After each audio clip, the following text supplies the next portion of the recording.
66岁资深艺人廖俊因17日缺席舞台老婆彭彭丈夫的告别式，爆出去年底罹患小中风，儿子也证实爸爸在跨年前因流感加上轻微中风紧急送医，彭彭更是一度担心到泪崩。消息传出震惊艺能界，幸好廖俊病况稳定，已渐渐好转。今日彭彭特地前往探视，在病房与廖俊合照，也让他最近的病况曝了光。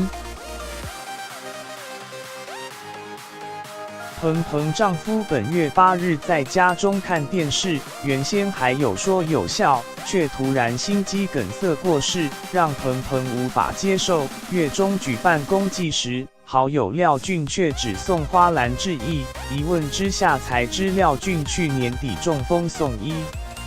当时彭彭就崩溃泪诉：“我真正的老公走了，舞台上的老公病了，真是伤心啊！”事后廖俊儿子景德也证实此事，但透露爸爸病况稳定。廖俊也在脸书贴出手比爱心照，写下谢谢大家关心，我很好哦，目前休养中，别担心。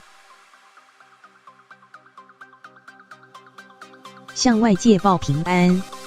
而景德今日也在脸书贴出彭彭来探视廖俊的合照，写下彭姨，谢谢你。只见彭彭身穿绿色上衣，披上紫色围巾，站在廖俊身旁摆 pose， 不改舞台上的鲜艳风格。而廖俊则是戴上帽子口罩，眼睛眯成一条线，难掩见到老友愉悦的神情。